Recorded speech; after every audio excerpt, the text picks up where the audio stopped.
Hello friends, welcome to my channel Aarambh classes. आज के इस वीडियो में हम लोग यूपी सुपर टेट का जो सिलेबस जारी किया गया है उसके अकॉर्डिंग क्वेश्चंस का डिस्कशन आपके साथ करेंगे। इस बुक में यूपी सुपर टेट के सिलेबस के अकॉर्डिंग ही क्वेश्चंस दिए हुए हैं। यूपी सुपर टेट के सिलेबस में लैंग्वेज हिंदी, इंग्लिश और संस्कृत के इन टॉपिक से कुल 40 मार्क्स के क्वेश्चंस आएंगे। साइंस के इन टॉपिक से रिलेटेड कुल 10 नंबर के क्वेश्चंस आएंगे। मैथ्स के इन टॉपिक से रिलेटेड कुल 20 मार्क्स के क्वेश्चंस आएंगे। पर्यावरण एवं सामाजिक अध्ययन के इन टॉपिक से रिलेटेड कुल 10 नंबर के क्वेश्चंस आएंगे। शिक्षण कौशल के इन सभी टॉपिक से रिलेटेड कुल 10 नंबर के क्वेश्चंस आएंगे। बाल मनोविज्ञान से इन टॉपिक से रिलेटेड कुल 10 मार्क्स के क्वेश्चंस आएंगे। सामान्य ज्ञान और करंट अफेयर्स के इन सभी टॉपिक से रिलेटेड कुल 30 मार्क्स के क्वेश्चन आएंगे। रीजनिंग के इन सभी टॉपिक से रिलेटेड कुल 5 मार्क्स के क्वेश्चंस आएंगे। सूचना तकनीकी के इन टॉपिक से रिलेटेड कुल 5 मार्क्स के क्वेश्चंस आएंगे। जीवन कौशल प्रबंधन एवं अभिवृत्ति के इन सभी टॉपिक से कुल 10 मार्क्स के क्वेश्चंस आएंगे।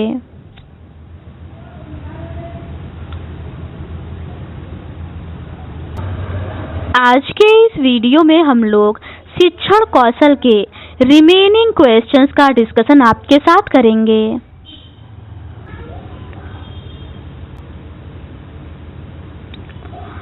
आगे के प्रश्न प्रारंभिक शिक्षा के नवीन प्रयास से रिलेटेड है। एनसीएफ 2005 के 5 मार्गदर्शक सिद्धांत बताए गए हैं। पहला है ज्ञान को स्कूल के बाहर के जीवन से जोड़ा जाए। दूसरा है पढ़ाई को रटंत प्रणाली से मुक्त किया जाए। तीसरा है पाठ्यचर्या पाठ्य पुस्तक केंद्रित न रह जाए। चौथा है कक्षा कक्ष को गतिविधियों से जोड़ा जाए एवं इसे लचीला बनाया जाए। पांचवा है राष्ट्रीय मूल्यों के प्रति आस्थावान विद्यार्थी तैयार हों।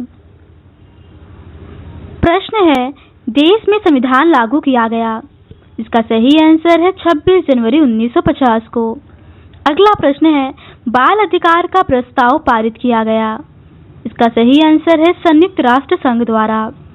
अगला प्रश्न है भारतीय संविधान में शिक्षा किसमें है। इसका सही आंसर है समवर्ती सूची में। जिन विषयों पर राज्य और केंद्र दोनों ही कानून बना सकते हैं उन विषयों को समवर्ती सूची में रखा गया है। अगला प्रश्न है हमारे संविधान के किस अनुच्छेद में 14 वर्ष की आयु के बालकों को निःशुल्क व अनिवार्य शिक्षा की बात कही गई है। इसका सही आंसर है अनुच्छेद 21 क। अगला प्रश्न है निःशुल्क एवं अनिवार्य शिक्षा अधिनियम में कितने अध्यायों का वर्णन है। इसका सही आंसर है 7। अगला प्रश्न है निःशुल्क एवं अनिवार्य बाल शिक्षा का अधिकार अधिनियम कब भारत के राजपत्र में प्रकाशित हुआ। इसका सही आंसर है 27 अगस्त 2009 को।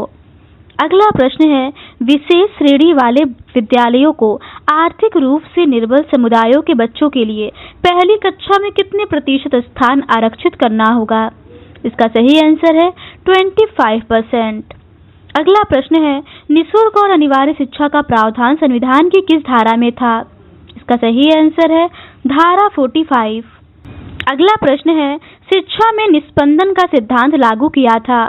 इसका सही आंसर है मेकाले ने। अगला प्रश्न है लॉर्ड मेकाले ने अपना विवरण पत्र बेंटिक के पास प्रस्तुत किया। इसका सही आंसर है 2 फरवरी 1835 में। अगला प्रश्न है शिक्षा छनाई का सिद्धांत लागू किया गया। इसका सही आंसर है जन शिक्षा हेतु। अगला प्रश्न है कलकत्ता मदरसा की स्थापना किसने की। इसका सही आंसर है वॉरेन हेस्टिंग्स ने। अगला प्रश्न है बहुत से व्यक्तियों को थोड़ा सा ज्ञान देने की अपेक्षा थोड़े से व्यक्तियों को बहुत सा ज्ञान देना अच्छा है, यह किसका मत था। इसका सही आंसर है मेकाले का। अगला प्रश्न है वुड का घोषणा पत्र किस वर्ष में भेजा गया। इसका सही आंसर है 1854 में। अगला प्रश्न है, वुड के घोषणा पत्र की प्रमुख सिफारिश है। इसका सही आंसर है नए विश्वविद्यालय स्थापित करने के लिए। अगला प्रश्न है, हंटर कमीशन कहते हैं। इसका सही आंसर है भारतीय शिक्षा आयोग को। भारतीय शिक्षा आयोग का दूसरा नाम हंटर कमीशन है। अगला प्रश्न है, 1882 के प्रथम शिक्षा आयोग को किस अन्य नाम से भी पुकारा जाता है? इसका सही आंसर है हंटर आयोग। अगला प्रश्न है, भारतीय शिक्षा आयोग का गठन किया गया था। इसका सही आंसर है 3 फरवरी 1882 ईस्वी में। अगला प्रश्न है, हंटर आयोग ने भारतीयों को शिक्षा का उत्तरदायित्व देने का सुझाव देकर देश में, इसका सही आंसर है राष्ट्रीय चेतना जागृत की। अगला प्रश्न है, हंटर कमीशन ने मुख्य रूप से ध्यान दिया। इसका सही आंसर है प्राथमिक शिक्षा पर। अगला प्रश्न है, लॉर्ड कर्जन भारत के गवर्नर जनरल बनकर आए। इसका सही आंसर है सन 1899 ईस्वी में। अगला प्रश्न है, शिमला शिक्षा सम्मेलन हुआ। इसका सही आंसर है सन 1901 ईस्वी में। अगला प्रश्न है, भारतीय विश्वविद्यालय आयोग का गठन हुआ। इसका सही आंसर है 1902 ईस्वी में।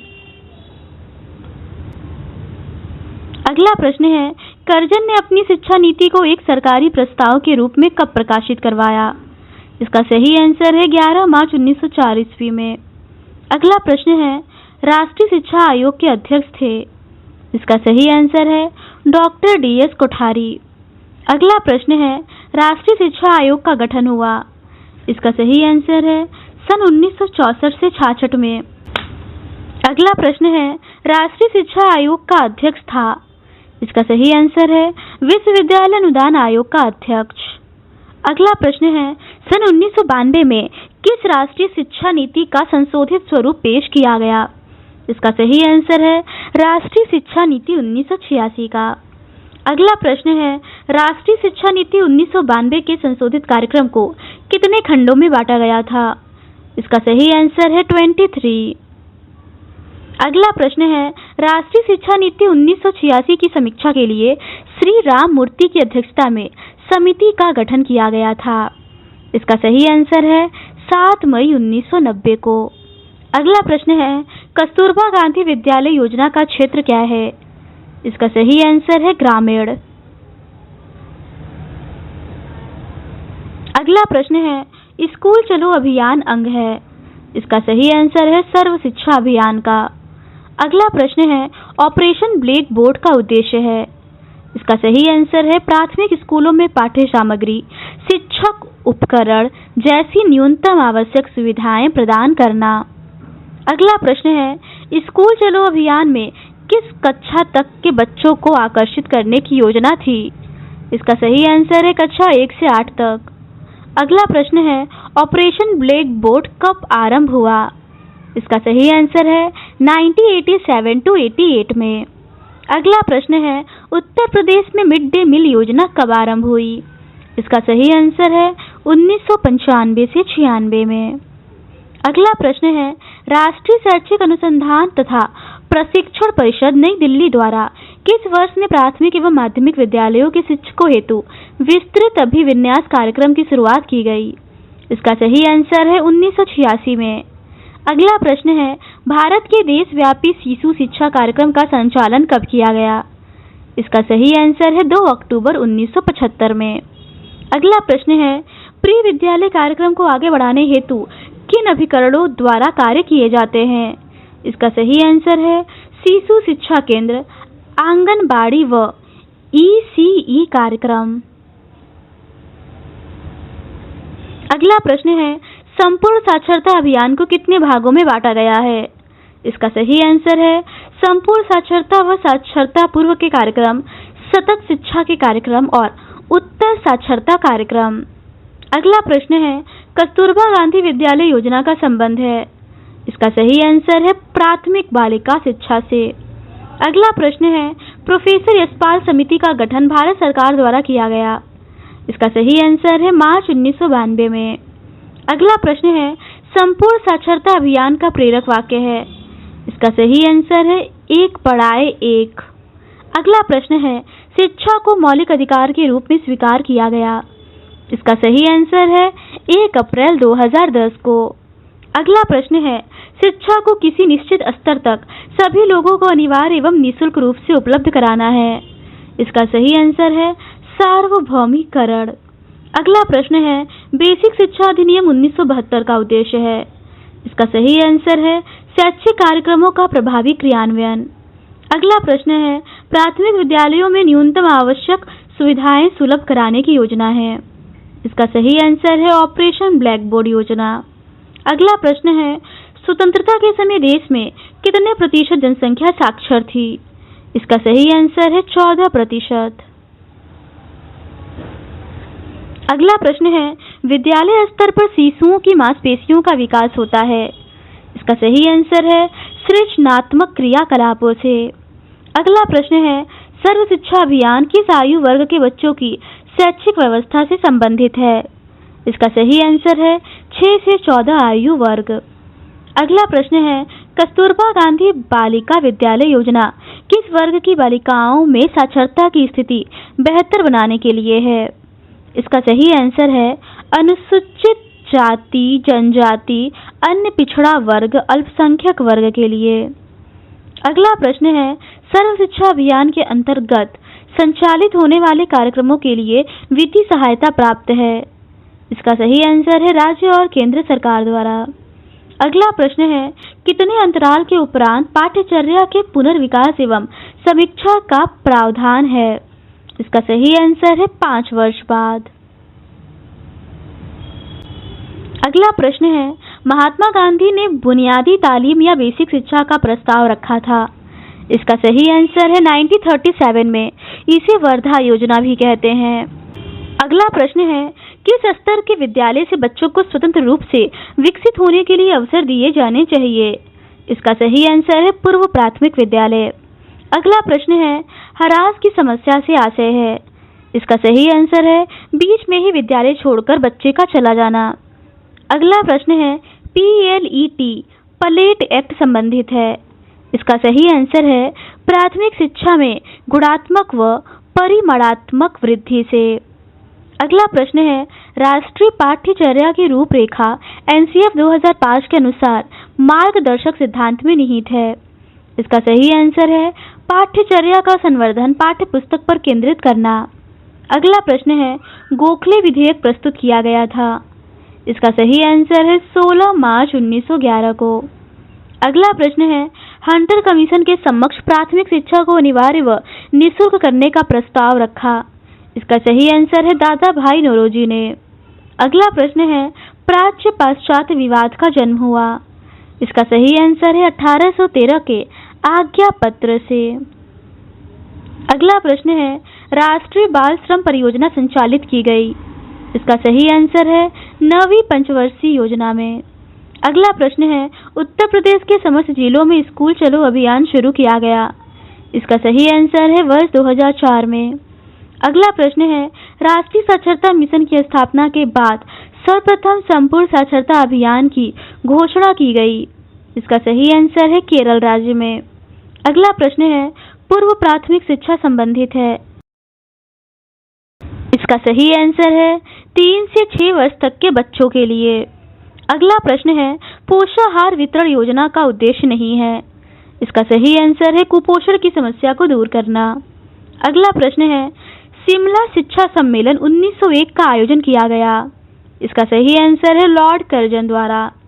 अगला प्रश्न है, शिक्षा को समवर्ती सूची में स्थान दिया गया? इसका सही आंसर है 1976 ईस्वी में। अगला प्रश्न है, राष्ट्रीय साक्षरता मिशन की स्थापना हुई थी? इसका सही आंसर है सन 1988 में। अगला प्रश्न है, उत्तर प्रदेश में सभी के लिए शिक्षा परियोजना लागू की गई? इसका सही आंसर है 17 मई 1993 से।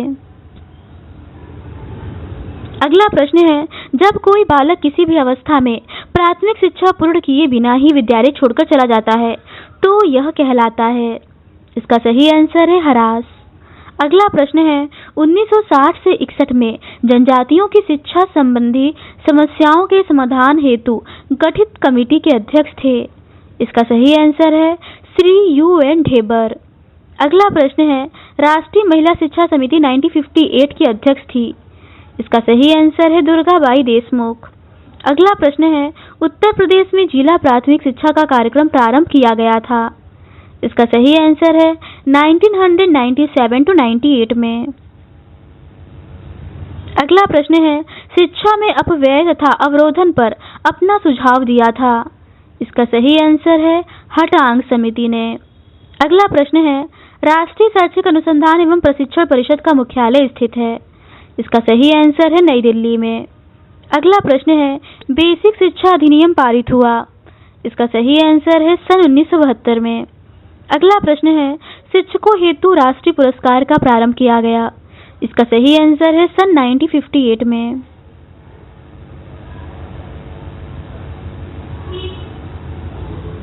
अगला प्रश्न है, बच्चों के लिए निःशुल्क एवं अनिवार्य शिक्षा का प्रावधान संविधान की जिस धारा में किया जाए वह है। इसका सही आंसर है धारा 45 में। अगला प्रश्न है, कौन सी योजना का शुभारंभ 15 अगस्त 1995 से किया गया था। इसका सही आंसर है पोषाहार वितरण योजना। अगला प्रश्न है, भारतीय शिक्षा का महाधिकार पत्र कहा जाता है। इसका सही आंसर है वुड के घोषणा पत्र को। अगला प्रश्न है, कोठारी आयोग ने बालिका शिक्षा संबंधी सुझाव दिया था। इसका सही आंसर है लोकमत निर्माण का, अंशकालिक रोजगार की व्यवस्था, मुफ्त पाठ्य सामग्री की व्यवस्था। अगला प्रश्न है, शैक्षणिक प्रक्रिया में महत्वपूर्ण स्थान होता है। इसका सही आंसर है बालक का। अगला प्रश्न है, संपूर्ण प्रक्रिया का संचालन केंद्र मानकर किया जाता है। इसका सही आंसर है विद्यार्थी को। अगला प्रश्न है, आधुनिक शिक्षा को कहा जाता है। इसका सही आंसर है बाल केंद्रित शिक्षा। अगला प्रश्न है, शिक्षा के क्षेत्र में बाल केंद्रित शिक्षा का श्री गणेश करने वाला प्रथम विचारक था। इसका सही आंसर है रूसो। अगला प्रश्न है, प्रकृति की ओर लौटो का नारा दिया। इसका सही आंसर है रूसो ने। अगला प्रश्न है, बालक का अध्ययन करने के लिए मनोवैज्ञानिक विधियां हैं। इसका सही आंसर है 4, प्रेक्षण, प्रयोग, अंतर्निरीक्षण और मनोविश्लेषण। अगला प्रश्न है, भारतवर्ष में 100% साक्षरता प्राप्ति हेतु कार्यक्रम चलाए गए। इसका सही आंसर है साक्षरता आंदोलन। अगला प्रश्न है, नई शिक्षा नीति का प्रारूप प्रस्तुत किया गया। इसका सही आंसर है 1986 में। अगला प्रश्न है, प्रारंभिक शिक्षा का नवीन प्रयास प्रारंभ हुआ। इसका सही आंसर है नई शिक्षा नीति से। अगला प्रश्न है, जिला शिक्षा एवं प्रशिक्षण संस्थान डाइट की स्थापना की गई। इसका सही आंसर है नई शिक्षा नीति के प्रस्ताव पर। अगला प्रश्न है, जिला शिक्षा एवं प्रशिक्षण संस्थान का प्रमुख कार्य है। इसका सही आंसर है प्रारंभिक विद्यालयों के शिक्षकों की योग्यता में सुधार करना। अगला प्रश्न है, प्राथमिक विद्यालयों के शिक्षकों के प्रशिक्षण की व्यवस्था की जाती है। इसका सही आंसर है डाइट पर। अगला प्रश्न है, जिला शिक्षा परिषद की शाखा के रूप में कार्य करता है। इसका सही आंसर है डाइट। अगला प्रश्न है, विद्यालयी कार्यक्रमों का संचालन होता है। इसका सही आंसर है डाइट पर। अगला प्रश्न है, गैर औपचारिक कार्यक्रम का संचालन करता है। इसका सही आंसर है डाइट। अगला प्रश्न है, प्रारंभिक शिक्षा संबंधी परियोजनाएं संचालित करता है। इसका सही आंसर है डाइट। अगला प्रश्न है, ऑपरेशन ब्लैक बोर्ड का प्रारंभ हुआ। इसका सही आंसर है 1987 में। अगला प्रश्न है, ऑपरेशन ब्लैक बोर्ड का प्रस्ताव पारित हुआ। इसका सही आंसर है नई शिक्षा नीति 1986 के द्वारा। अगला प्रश्न है, ऑपरेशन ब्लैक बोर्ड संबंधित है। इसका सही आंसर है प्राथमिक शिक्षा से। अगला प्रश्न है, राष्ट्रीय साक्षरता मिशन प्रारंभ हुआ। इसका सही आंसर है 1988 में। अगला प्रश्न है, जिला प्रारंभिक शिक्षा कार्यक्रम प्रारंभ हुआ। इसका सही आंसर है 1994 में। अगला प्रश्न है, अनिवार्य एवं सार्वजनिक शिक्षा की दिशा में महत्वपूर्ण कार्यक्रम है। इसका सही आंसर है जिला प्रारंभिक शिक्षा कार्यक्रम DPEP। अगला प्रश्न है, DPEP संचालित होता है। इसका सही आंसर है केंद्र सरकार द्वारा। अगला प्रश्न है, प्राथमिक शिक्षा की सार्वभौमिकता के लक्ष्य को प्राप्त करने वाला कार्यक्रम है। इसका सही आंसर है जिला प्रारंभिक शिक्षा कार्यक्रम। अगला प्रश्न है मध्याह्न भोजन योजना प्रारंभ हुई। इसका सही आंसर है 15 अगस्त 1995 से। अगला प्रश्न है मध्याह्न भोजन योजना का उद्देश्य है। इसका सही आंसर है प्राथमिक विद्यालय के बच्चों को पोषाहार की व्यवस्था करना। अगला प्रश्न है प्राथमिक विद्यालय में नामांकन में वृद्धि करना उद्देश्य है। इसका सही आंसर है मध्याह्न भोजन योजना का। मध्याह्न भोजन योजना का उद्देश्य प्राथमिक विद्यालय में नामांकन में वृद्धि करना है। अगला प्रश्न है प्राथमिक विद्यालय के बच्चों को पका हुआ भोजन देने का प्रावधान किया गया। इसका सही आंसर है 2001 में। अगला प्रश्न है 2001 से पूर्व मिड डे मील में व्यवस्था थी। इसका सही आंसर है 3 kg गेहूं या चावल प्रति माह। अगला प्रश्न है कक्षा 1 से 8 तक के बच्चों को विद्यालय के प्रति आकर्षित करने के लिए अभियान चलाया गया। इसका सही आंसर है स्कूल चलो अभियान। अगला प्रश्न है स्कूल चलो अभियान प्रारंभ हुआ। इसका सही आंसर है जुलाई 1996 में। अगला प्रश्न है अनुसूचित जाति एवं जनजाति तथा अल्पसंख्यक वर्ग के बच्चों को विद्यालय के प्रति आकर्षित करने के लिए छात्रवृत्ति की व्यवस्था की गई। इसका सही आंसर है स्कूल चलो अभियान के माध्यम से। अगला प्रश्न है सचल विद्यालय चलाया जाता है। इसका सही आंसर है राजस्थान में। अगला प्रश्न है राजस्थान में घुमंतू जनजाति के परिवारों के बच्चों को शिक्षा उपलब्ध कराया जाता है। इसका सही आंसर है सचल विद्यालय द्वारा। अगला प्रश्न है प्राथमिक शिक्षा की सर्व सुलभता हेतु बिहार में चलाया जाता है। इसका सही आंसर है चरवाहा विद्यालय। अगला प्रश्न है स्कूल चलो अभियान अंग है। इसका सही आंसर है सर्व शिक्षा अभियान का। अगला प्रश्न है सर्व शिक्षा अभियान नाम से नई संशोधित योजना लागू कर दी गई है। इसका सही आंसर है 2001 से। अगला प्रश्न है सर्व शिक्षा अभियान चलाया गया। इसका सही आंसर है मानव संसाधन विकास मंत्रालय द्वारा। अगला प्रश्न है सर्व शिक्षा अभियान का लक्ष्य है। इसका सही आंसर है सार्वभौम अनिवार्य शिक्षा। अगला प्रश्न है सर्व शिक्षा अभियान का उद्देश्य है। इसका सही आंसर है प्राथमिक शिक्षा को गुणात्मक तथा समुदाय केंद्रित बनाना। अगला प्रश्न है राज्य शैक्षिक प्रबंधन एवं प्रशिक्षण संस्थान की स्थापना की गई। इसका सही आंसर है 1995 में। अगला प्रश्न है सर्व शिक्षा अभियान का लोगो है। इसका सही आंसर है सब पढ़े सब बढ़े। अगला प्रश्न है कस्तूरबा गांधी बालिका विद्यालय योजना प्रारंभ हुई। इसका सही आंसर है 2004 में। अगला प्रश्न है प्राथमिक स्तर पर अनुसूचित जाति एवं जनजाति अन्य पिछड़े वर्ग और अल्पसंख्यकों की बालिकाओं के लिए दुर्गम क्षेत्र में आवासीय सुविधाएं उपलब्ध हैं। इसका सही आंसर है कस्तूरबा गांधी बालिका विद्यालय में। अगला प्रश्न है प्राथमिक शिक्षा को 6 से 14 वर्ष आयु वर्ग के बच्चों के लिए बुनियादी अधिकार बनाने हेतु संसद ने 86वां संशोधन किया। इसका सही आंसर है 2002 में। अगला प्रश्न है 86 संशोधन द्वारा प्राथमिक शिक्षा को शामिल किया गया। इसका सही आंसर है मौलिक अधिकार में। अगला प्रश्न है शिक्षा का अधिकार अधिनियम 2009 लागू हुआ। इसका सही आंसर है 1 अप्रैल 2010 से। अगला प्रश्न है सामाजिक न्याय और लोकतंत्र की सफलता के लिए आवश्यक है। इसका सही आंसर है प्रत्येक नागरिक को प्राथमिक शिक्षा सुलभ हो। अगला प्रश्न है कुछ शिक्षा संस्थानों में धार्मिक शिक्षा या धार्मिक उपासना में उपस्थित होने की स्वतंत्रता है। इसका सही आंसर है अनुच्छेद 28 में। अगला प्रश्न है अल्पसंख्यकों के हितों का संरक्षण है।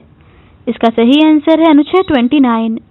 अगला प्रश्न है शिक्षा संस्थाओं की स्थापना और प्रशासन करने का अल्पसंख्यक वर्गों का अधिकार। इसका सही आंसर है अनुच्छेद 30 है। अगला प्रश्न है कुछ दशाओं में काम शिक्षा और लोक सहायता पाने का अधिकार। इसका सही आंसर है अनुच्छेद 41 में है।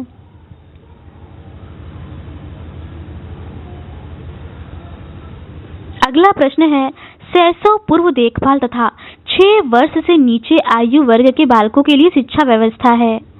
इसका सही आंसर है अनुच्छेद 45 में। अगला प्रश्न है, अनुसूचित जातियों एवं जनजातियों तथा वंचित वर्गों की शिक्षा एवं अर्थ संबंधित हितों का संरक्षण। ये अनुच्छेद 46 में है। अगला प्रश्न है, प्राथमिक स्तर पर मातृभाषा में शिक्षा व्यवस्था। ये अनुच्छेद 350 क्लोज क में है।